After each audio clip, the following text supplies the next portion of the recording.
Bonjour à tous et à toutes, bienvenue dans cette guidance. Alors j'espère que vous allez bien depuis, depuis les vacances de Noël, que vous avez bien profité. Alors il m'a fallu un petit temps pour me remettre à faire ces guidances parce que j'avais beaucoup de projets à finaliser. Donc j'ai pris le temps nécessaire de me poser et de me recentrer sur moi pour pouvoir ensuite être capable de pour pouvoir m'ouvrir à nouveau aux autres. Alors cette semaine, on va se relier à notre chaman intérieur, à notre âme de chaman. C'est l'invitation de nos guides. Alors prenez ce qui résonne en vous, surtout soyez attentifs et attentives à ce qui résonne pour vous, ne gardez que ce qui vous parle. C'est une guidance générale, donc voilà, restez, on va dire, dans la clairvoyance. Laissez-vous porter par ce que vous ressentez, des mots, des images, des couleurs et de ce que je vais vous donner comme information, mais surtout gardez ce qui vous parle et ce qui résonne au plus profond de vous. Alors je vous parlais de cette, on va dire, cette essence de chaman. Cette semaine, ça va être de vous connecter à votre intuition, de vous connecter à votre corps, à votre voix aussi. Donc ça peut être le chant intuitif ou les sons, même si vous ne savez pas spécialement chanter, mais voilà, on est capable de faire entendre notre voix quoi qu'il arrive. Ça va être pour se connecter au corps plutôt de la danse. Après ça peut être d'autres pratiques corporelles, mais les chamans passent par la danse et même c'est une manière de se mettre en transe, notamment avec le tambour. Donc si vous avez des instruments de musique percussifs et puis un tambour, alors allez-y. Hein.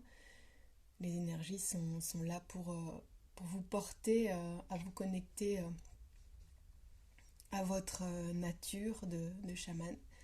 Bien sûr, c'est le lien aussi aux éléments, à la nature de manière générale.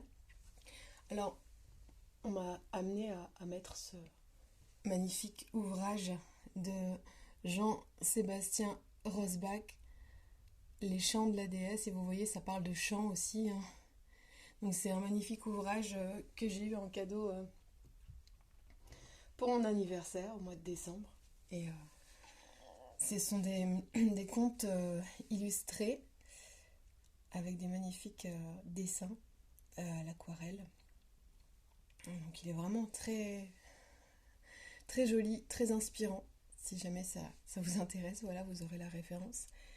Alors on m'a aussi amené à poser cette pierre de cornaline et puis on m'a parlé de la couleur orange qui permet d'énergiser le chakra sacré, celui qui peut nous aider à nous connecter à notre espace de créativité, mais aussi à prendre du plaisir dans la vie. Alors j'ai aussi posé le bois, hein. Le bois c'est l'action, voilà, avec des dessins, on va dire, canalisés et intuitifs. Donc n'hésitez pas aussi à créer vos gris-gris. Ça fait aussi partie du chamanisme, hein, de pouvoir créer avec vos mains, de pouvoir transcender les énergies et utiliser, là notamment c'était du bois de récupération, parce que j'ai dû couper des arbres au jardin, et donc de réutiliser les matériaux pour en faire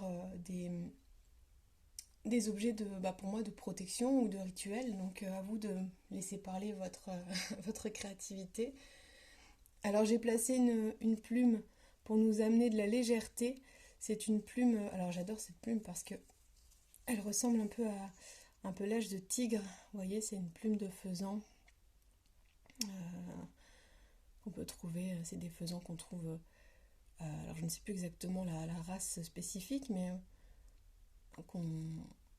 Ces plumes, on peut les trouver si vous vous promenez en forêt ou dans la campagne, mais voilà, avec, on va dire, l'esprit du tigre, donc le feu aussi, hein, le feu, le dynamisme, l'action, et puis la légèreté pour la plume, pour pouvoir prendre son envol. On m'a amené aussi à mettre un peu de blé ici. C'est pour vous dire que il n'y a pas de saison pour la récolte, c'est-à-dire que vous pouvez toujours récolter des petits moments de bonheur, hein. Vous voyez, le bonheur est partout. J'ai laissé cette bougie pour nous rappeler ce message que la magie est dans les petits instants, la magie se cache partout et on récolte, on récolte ce qu'on sème. Donc n'hésitez pas à semer des belles graines, à semer de l'amour, à semer de la joie pour avancer dans votre vie avec légèreté et reconnaissance et d'être dans la gratitude de tous ces petits cadeaux qui sont sur le chemin. Alors, aujourd'hui, l'animal totem qui nous accompagne, et pour la semaine, ce sera la belette. Donc, je vais vous lire le message. Restez silencieux, soyez vigilants et contentez-vous d'observer ce qui se passe à l'intérieur et autour de vous, avec les yeux, les oreilles et les sensations physiques. Donc là, c'est une invitation à s'ouvrir à nos sens, à vivre pleinement, et puis aussi à s'intérioriser, à s'observer soi-même, à observer ce qui vous entoure aussi, pour pouvoir avancer avec les yeux ouverts, et même le troisième œil ouvert, et même le corps, on va dire, vivant, se laisser traverser par ces sensations. Et quand on est les sens en éveil, on peut vraiment profiter de la vie pleinement et de tous les plaisirs, tous les bonheurs de la vie pleinement, mais aussi de recevoir toutes les informations pour vous aider à avancer. De comme si vous ouvrez en grand votre canal médiumnique pour pouvoir capter toutes les informations nécessaires pour vous aider à cheminer, à grandir, à comprendre quelle est votre route, et puis à tirer les apprentissages aussi de vos expériences et puis de vos relations. Donc voilà, essayez de garder l'esprit ouvert et de pouvoir ressentir tous les messages du corps et du cœur. Alors je rappelle le petit oracle pour l'animal totem, c'est celui-ci, si vous voulez la référence. Et puis aujourd'hui, comme l'invitation des guides, c'est de se relier à notre âme de chaman, alors j'ai utilisé l'oracle du tambour. Voilà, vous aurez comme ça aussi la référence. Donc c'est de Carole Pirmez.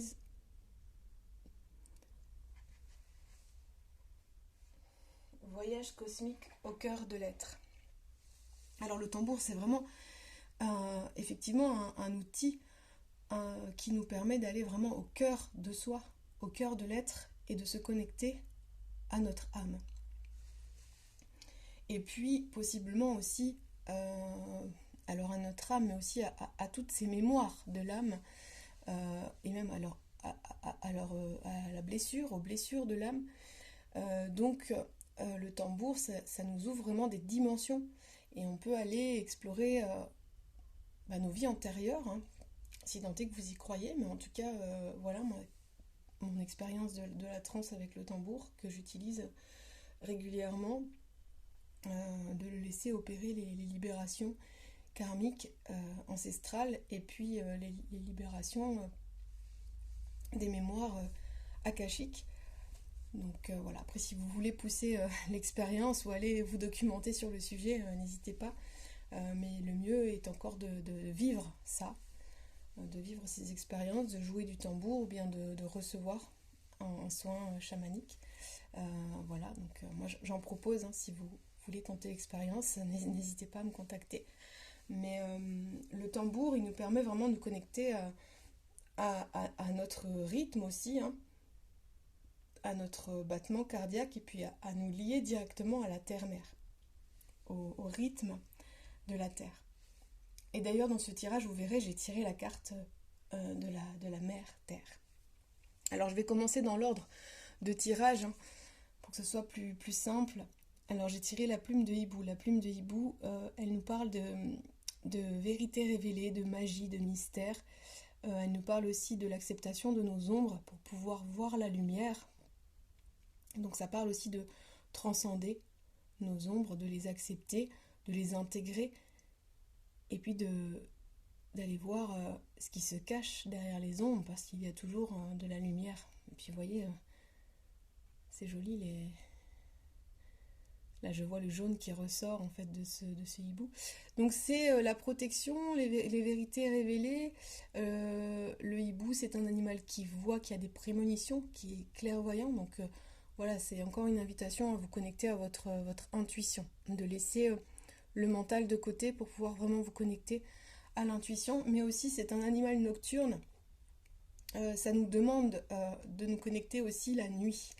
La nuit, vous pouvez avoir des révélations, notamment dans vos songes, dans vos rêves. Donc soyez à l'écoute de vos rêves.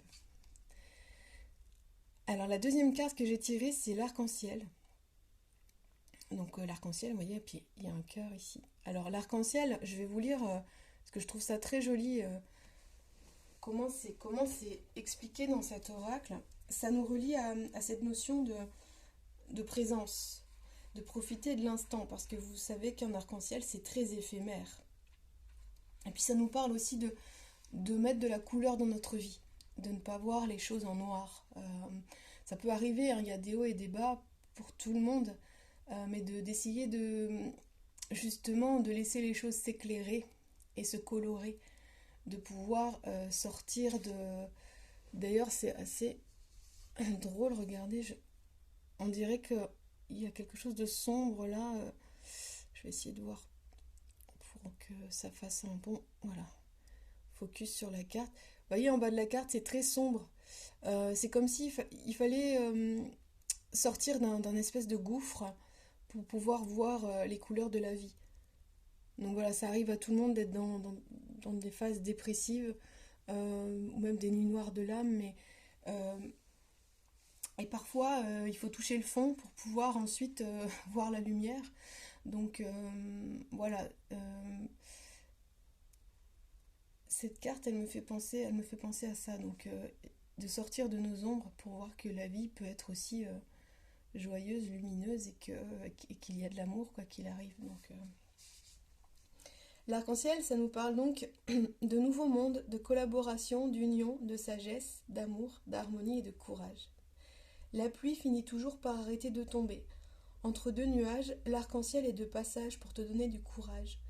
Dans l'union et la collaboration, tu retrouves la sagesse innée de l'humanité.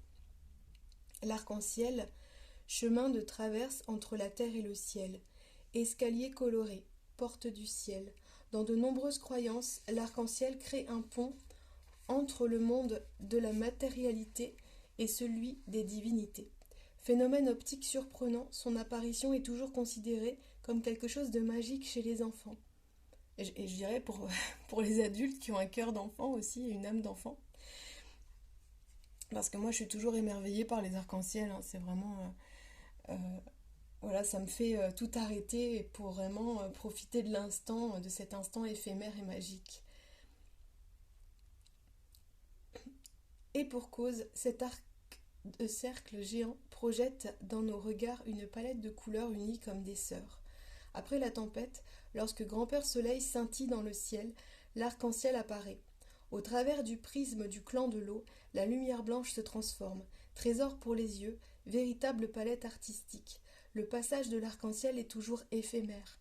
L'observer nous demande de tout arrêter, d'accepter cette invitation à vivre le moment présent à 100%. À l'image de ces couleurs qui, après l'orage, viennent s'embrasser, l'arc-en-ciel vient t'inviter à te réconcilier. Notre monde est amené à changer.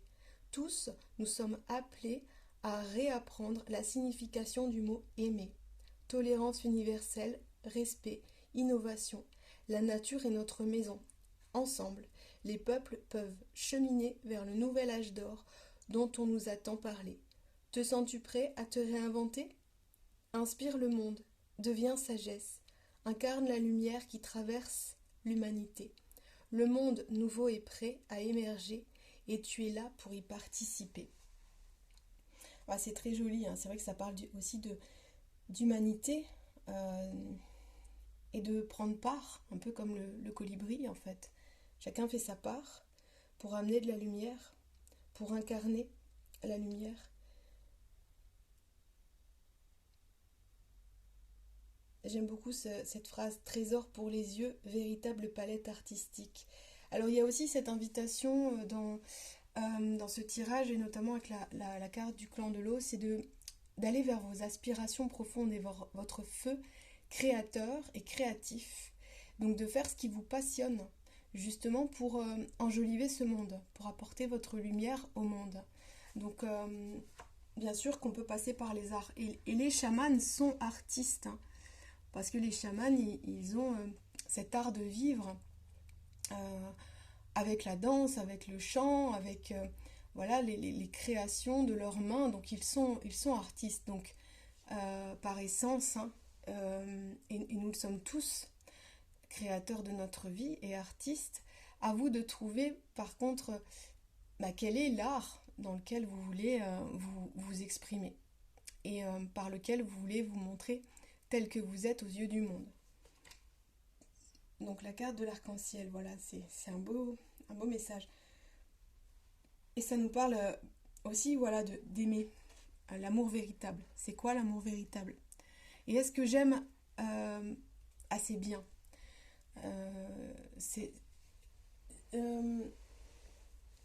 Je pense au texte de Grand Corps Malade, qui, je ne sais plus dans quelle chanson, mais il dit on s'aime mal. Parfois on s'aime mal, déjà soi-même et les autres, parce que on laisse trop de place à la peur. Et quand on est dans les peurs, ça crée une retenue, ça crée des blocages de l'ego. Et donc les relations, c'est comme si l'amour était entaché par ça. Parce qu'on ne réagit plus par amour, mais on réagit par peur. Donc voilà, d'essayer d'aimer mieux, voilà, de s'aimer mieux soi-même et d'aimer mieux l'autre et les autres. Et une chose importante aussi dans l'amour, c'est d'être présent. C'est la présence de l'instant. Et d'accorder véritablement du temps pour soi, c'est de s'accorder de l'amour pour soi, et d'accorder véritablement du temps pour l'autre, c'est de l'amour pour l'autre, c'est de l'amour partagé. Et d'ailleurs, dans le tirage, vous verrez, on parle de présence. Et la belette nous parle aussi de présence, hein. D'être dans nos sens, les sens en éveil, c'est de la présence. D'être dans l'introspection, c'est de la présence à soi. Pour pouvoir ensuite s'ouvrir au monde et être présent aussi aux autres. Si vous ne prenez pas de temps pour vous introspecter ou pour vous concentrer sur qui vous êtes et pour prendre votre place en vous-même et être pleinement incarné dans qui vous êtes, vous ne pouvez pas être présent pour les autres. C'est vraiment interconnecté et c'est indispensable. Bon, voilà, ça me demande d'insister là-dessus. Donc, maintenant, le clan du feu. Donc, le feu est purificateur, hein. Le feu, c'est évidemment l'élément, mais que vous avez en vous.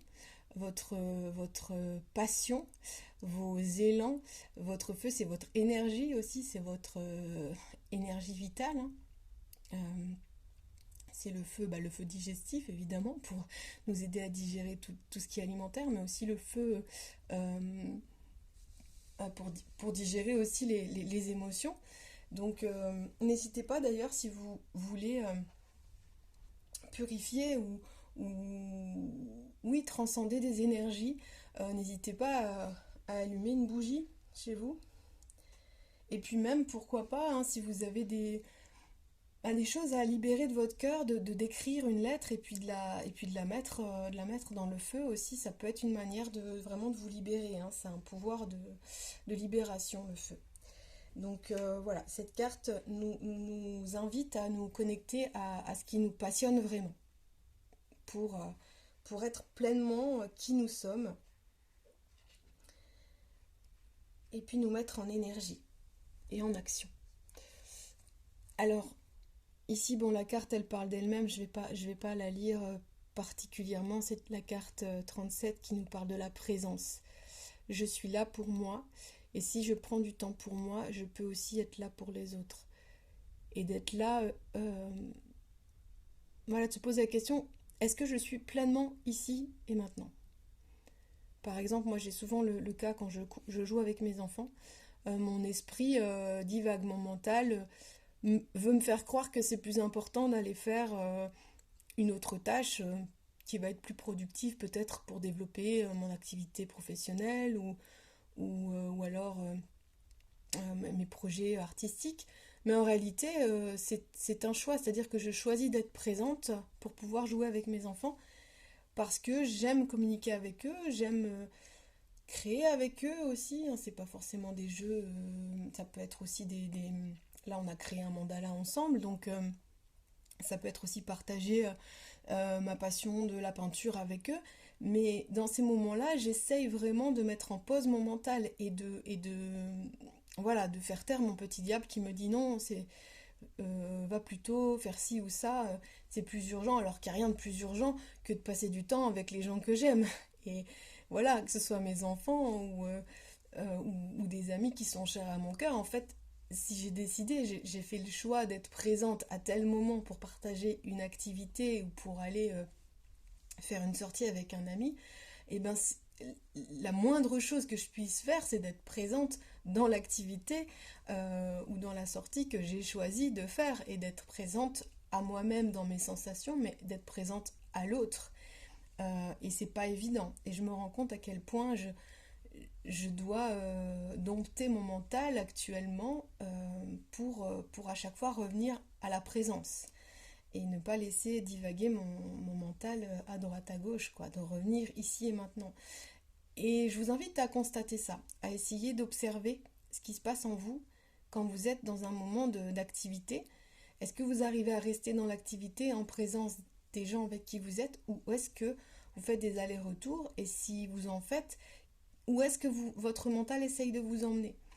Et à chaque fois de revenir à votre corps, à votre souffle et à la conversation que vous êtes en train d'entendre ou de mener à laquelle vous participez, ou l'activité, de revenir si vous êtes avec vos enfants en train de jouer avec eux, de revenir à vos mains, que font vos mains, est-ce que vous êtes en train de créer avec vos enfants, voilà. Mais vous allez voir à quel point notre attention en fait peut être happée ailleurs et à plusieurs reprises et quelque part c'est normal, c'est naturel, nous sommes faits nous sommes des machines à penser. Mais au moins de pouvoir l'observer et de ne pas non plus culpabiliser, mais en tout cas à chaque fois de revenir au présent. Faites ce petit exercice cette semaine, essayez de voir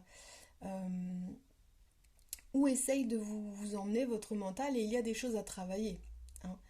Par exemple, si ça vous emmène systématiquement au travail, ben, qu'est-ce qui vous emmène systématiquement au travail et pourquoi? Et est-ce que c'est pas une fuite de la relation que d'aller vers le travail dans votre mental? Parce que euh, ça peut être ça aussi, hein. Ça peut être, peut-être que l'activité que vous faites là, à cet instant, bah, ne vous inspire pas, ou ne vous inspire plus, ou n'est pas nourrissante pour vous, et que du coup votre esprit vous emmène à penser à autre chose.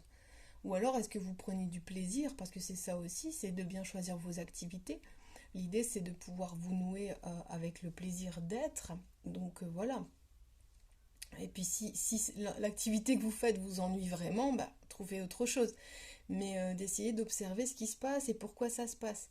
Et, euh, et puis aussi de calmer les peurs, parce que peut-être que si vous voulez vous empresser d'aller travailler sur quelque chose, peut-être que c'est parce qu'au fond vous vous dites ah mais si je travaille pas là-dessus, j'aurai pas le temps, peut-être que vous vous mettez une pression. Et peut-être que du coup votre mental vous dit ah il y a urgence, alors que pas forcément. Vous pouvez très bien jouer un quart d'heure, 20 minutes avec vos enfants et puis peut-être ensuite aller travailler si vous sentez vraiment l'élan de le faire. Mais voilà, après d'essayer de prioriser, de voir quelles sont vos priorités. Mais de ne pas laisser, comment dire, une forme d'obligation et d'urgence factice qui n'a pas lieu d'être, venir vous manger vos jolis moments avec vos amours, quoi. C'est pas avec vos enfants ou avec vos relations qui sont chères à votre cœur. De ne pas vous laisser bouffer par ça, en fait. C'est ça aussi. Ne pas vous laisser consumer par le rythme effréné de la vie et par le mental. C'est ça aussi le feu. Attention à ne pas vous laisser consumer par la routine ou par les obligations ou par la charge mentale ou par la charge de travail, d'essayer de pouvoir vous accorder des temps de pause, mais alors dans ces cas-là, vraiment des temps de pause ou de créativité ou de jeu pour vous et puis avec vos enfants ou avec vos proches, mais pas des véritables temps de présence pour vous ressourcer. Voilà, parce que si vous êtes absent des temps de jeu, alors déjà, à quoi ça sert, du coup, finalement, de prendre ce temps si vous n'êtes pas présent pour profiter. Et en plus, c'est même, on va dire, c'est pas bénéfique pour vous, ni pour vous ressourcer, ni pour vos relations, parce que du coup, vos enfants le voient que vous êtes absent ou absente, de toute façon. Ils le voient bien, donc c'est pas forcément bon pour eux non plus. Et puis en plus, si vous prenez pas ce temps de jeu, déjà votre feu va s'éteindre, vous n'aurez plus la joie de vivre. Voilà, au fur et à mesure, vous n'aurez plus la joie de vivre. Et puis en plus, vous ne serez pas productif dans votre travail, parce que vous n'aurez pas eu le temps de vous ressourcer. Donc c'est important toujours de revenir à soi pour pouvoir ensuite donner, quel que soit ce que vous donnez, quel que soit le domaine dans lequel vous donnez, que ce soit professionnel, sentimental, amical, que ce soit pour votre famille. Voilà, c'est de se donner à soi pour pouvoir ensuite donner aux autres. C'est vraiment très très important. De vous nourrir votre feu intérieur pour pouvoir ensuite rayonner de qui vous êtes et diffuser votre lumière. Et alors la dernière carte, c'est la Mère Terre, la carte numéro 4, qui est très jolie aussi, avec les astres. Et alors je vais vous la lire celle-ci parce qu'elle nous parle de patience, d'ancrage, de nature, d'origine, de ressources, de stabilité, de mouvement et de création. Alors stabilité, ça nous amène aussi à... C'est ça, cet ancrage et puis cette présence, ici et maintenant. C'est vraiment ça l'ancrage, c'est la présence. Et si vous êtes stable dans qui vous êtes, vous serez stable dans les situations que vous traversez. Comme la neige qui craque sous tes pas en hiver, Mère Terre te murmure son chant. Elle harmonise ton équilibre, elle fertilise tes projets. Dans la ronde de son mouvement constant, remercie-la du cocon accueillant qu'elle a bâti pour toi. Donc de vivre dans la gratitude et d'avancer dans la gratitude pour tous les cadeaux que vous recevez et pour cette terre qui est notre mère nourricière.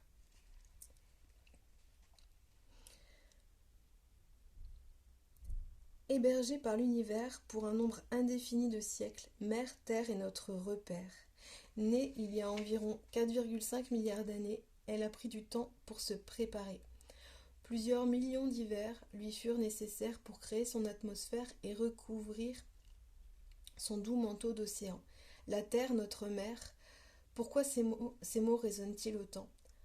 Alors que la chimie nous explique la composition de chacun de ces éléments, aucune voix humaine ne confirme leur fondement. Les choses peuvent parfois prendre du temps. Renoue avec tes origines. Découvre d'où tu viens vraiment. Explore tes racines. Imagine tout ce qu'il te plaît. Tu es libre de penser, libre de créer. Rien ni personne ne pourra jamais t'en empêcher.